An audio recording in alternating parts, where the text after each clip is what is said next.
ரோகிணி எப்படி நலத்திருந்து போகிறது கிடையாதுங்க. இன்னும் பல உண்மைகளை மறைச்சு வச்சுட்டு தான் இருக்கிறாங்க.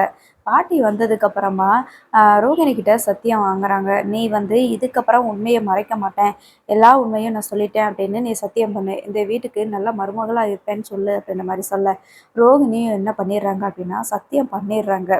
இதுக்கப்புறம் எனக்கு மறைக்கிறதுக்கு எதுவுமே கிடையாது அப்படின்னு சொல்லிட்டு.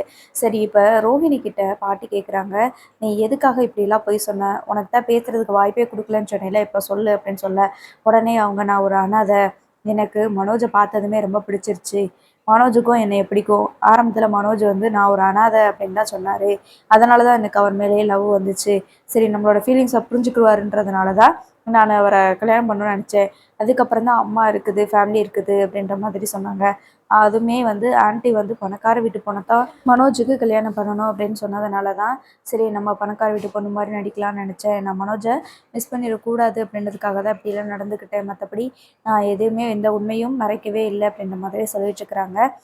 இதுக்கப்புறம் இந்த மாதிரி எதுவுமே பண்ண மாட்டேன், என்னை எல்லோரும் மன்னிச்சிருங்க அப்படின்ற மாதிரி சொல்கிறாங்க. இப்போது இந்த டயத்தில் மட்டும் எனக்கு கல்யாணம் ஆயிடுச்சு, ஒரு குழந்தை இருக்குது அப்படின்னு சொன்னாங்கன்னா பாட்டியே கழுத்தை பிடிச்சி வெளியில் தள்ளிடுவாங்க இல்லையா? ஸோ அந்த அளவுக்கு எல்லாருமே கோவத்தோடு தான் நின்றுட்டுருக்குறாங்க. பணக்காரங்க இல்லைன்ற ஒரு விஷயம் தெரிஞ்சதுக்கே நம்மளை இப்படி பண்ணுறாங்களே, நாளைக்கு நம்ம எல்லா உண்மையும் இப்படி சொல்லிட்டோம், இப்போ இந்த இடத்துல எல்லா உண்மையும் சொல்லிட்டோம் அப்படின்னா நிரந்தரமாக நம்மளை வாழ விடாமலே பண்ணிடுவாங்க அப்படின்னு சொல்லிட்டு ரோகிணி என்ன பண்ணுறாங்கன்னா, எந்த உண்மையும் சொல்லாமல் இதுக்கப்புறம் மறைக்கிறதுக்கு என்கிட்ட எதுவுமே இல்லை அப்படின்ற மாதிரி சத்தியம் பண்ணிடுறாங்க. இப்போது பிரச்சனை ஓஞ்சிருச்சுன்னு சொல்லிட்டு பாட்டியும் இங்கேருந்து கிளம்பி போயிடுறாங்க. ரோஹிணி கிட்ட அதுக்கப்புறமா நம்ம விஜயா எப்பயும் நடந்துக்கிற மாதிரி நடக்காமல் ஒரு பயந்து பயந்து தான் ரோஹிணி வந்து விஜயாவை பார்த்துட்ருக்குறாங்க. விஜயா ஹாலில் உட்காந்துட்டு இருந்தா ரோஹிணி வந்து போகிறதே கிடையாது, அந்த மாதிரி இருக்காங்க.